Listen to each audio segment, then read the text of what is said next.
Hello সবাইকে, কেমন আছেন সবাই? আজকে একটা হাতে মেখে দুর্দান্ত আমের আচারের রেসিপি শেয়ার করছি। দেখতে থাকুন পুরো ভিডিওটি, স্ক্রিপ্ট না করে। অবশ্যই আপনাদের কাছে খুব ভালো লাগবে। আর এই আচারটা কিন্তু 1 বছর ভোর সংরক্ষণ করে রাখা যাবে। কাঁচা আম ফুরিয়ে যাওয়ার আগে এই রেসিপিটা বানিয়ে রেখে দিলে কিন্তু অনেক দিন ধরে রেখে রেখে খাওয়া যাবে। তো এখানে পাতলা করে পিস পিস করে কেটে নিতে হবে আমগুলোকে। আর এখানে আমার আমের পরিমাণ ছিল 600 গ্রামের মতো। আর এই আমগুলোকে কেটে বীজ বাদ দিয়ে ছোট ছোট করে কেটে নেওয়ার পর লবণ জলে ধুয়ে নিতে হবে। আমগুলোকে শিলপাটার উপরে রেখে থেতো করে নিতে হবে, একটু গোটা গোটা ভাব রেখে। আর আমগুলোকে থেতো করে নেওয়া হয়ে গেলে এখন শিলপাটায় দিয়ে দেব সাদা সর্ষা, আর দিয়ে দেব এলাচ আর লবঙ্গ। এলাচ দিয়ে দিচ্ছি একটু ফাটিয়ে, 2টো এলাচ নিয়েছি, আর 3টে শুকনো লঙ্কা। এখানে এই উপকরণগুলো দিয়ে আর হালকা জল দিয়ে বাটনাটা রেডি করে নেব। সাদা সর্ষাটা দেওয়ার কারণে কিন্তু এই আমের আচারের টেস্টটা অনেক ভালো হবে।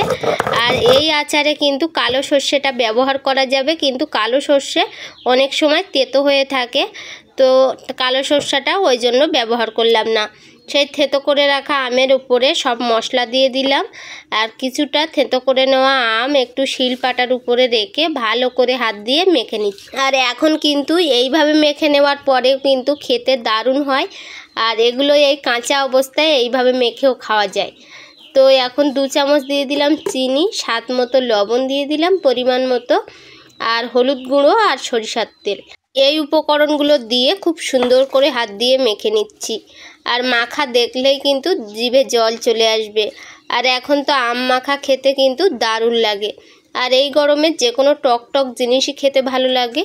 তো এটাকে আমি রোদ্রে রেখে দেব। প্রায় 2 দিন ধরে আমি রোদ্রে দেওয়ার পর এই অবস্থায় এসছে, এরকমটা শুকিয়ে গেছে। আর এর চেয়ে কিন্তু বেশি শুকনো করা যাবে না, এটাকে একটু নরম নরম অবস্থায় রৌদ্র থেকে তুলে নিতে হবে, বা রোদ্রে আর দিলে হবে না।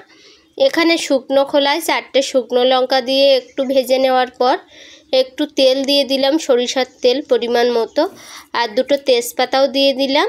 আর এর সঙ্গে একটু কিছুক্ষণ নাড়াচাড়া করে নেওয়ার পর দিয়ে দেব গোটা জিরে। এই উপকরণগুলো দিয়ে তেলটাকে গরম করে নেব। খুব বেশি শুকনো লঙ্কাগুলো পুড়ে পুড়ে গেলে কিন্তু এই তেলের যে মশলাটা ভালো লাগবে না।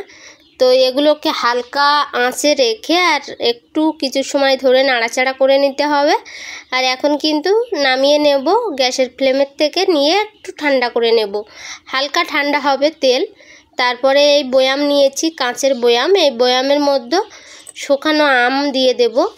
আর সবগুলো আম দিয়ে দিচ্ছি। কেমন শুকিয়েছে দেখেই কিন্তু বুঝতে পারবেন শব্দটা শুনে। তো এটাকে এর চেয়ে বেশিও শুকানো যাবে না। আর আমার একটু বেশি শুকিয়ে গেছে, একটু নরম থাকলে আরও ভালো হয়। তো এখানে সেই তেল হালকা গরম অবস্থায় আছে। তেল, লঙ্কা, তেজপাতা সবগুলোকে আমি এই বয়ামের মধ্যে দিয়ে দিচ্ছি।